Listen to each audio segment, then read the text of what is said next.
Let's start with some Trump news. So it looks like Trump being, this whole crazy stuff happening in Minneapolis. Trump might be using the Insurrection Act in Minneapolis, and people are being weary, and they're saying that it'll be a huge risk. So we shall see what happens there. But yeah, Mr. President Trump has been threatening to invoke the Insurrection Act for a very long time, dating back to his first term. He has repeatedly floated the rarely used law which gives a president extraordinary powers to dispatch the military to put down domestic unrest. And now he's doing it again, this time in Minneapolis, amid increasingly heated anti ICE protests.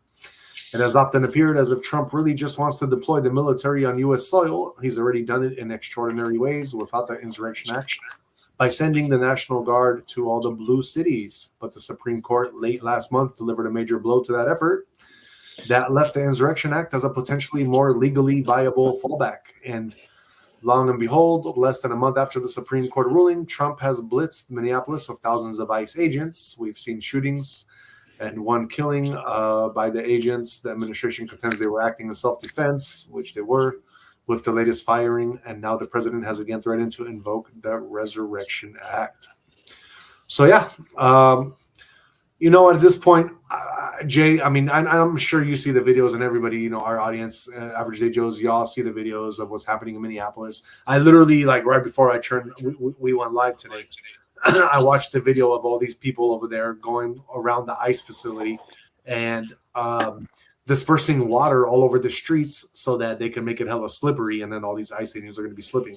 And it's like, dude, when you're doing that, like a dumb tard, like a fucktard, when you're messing with federal agents, like, I understand you might be against what they're doing, but America, this is how it is. Like, bro, we're not like the whole country of America is not like free for all type.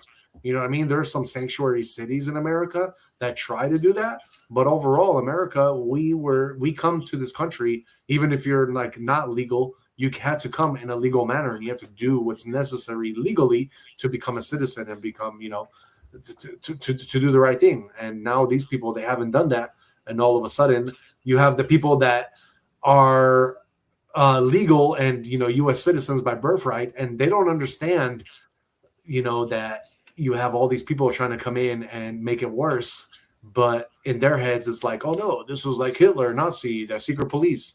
And no, it ain't. I'm from Poland. I was like, my whole family, we went through all these wars and shit, bro. When it was like that, and you have secret police and kidnappings of like just people, random ass people, it wasn't like that. Like, there was martial law. It was a whole different story. This is not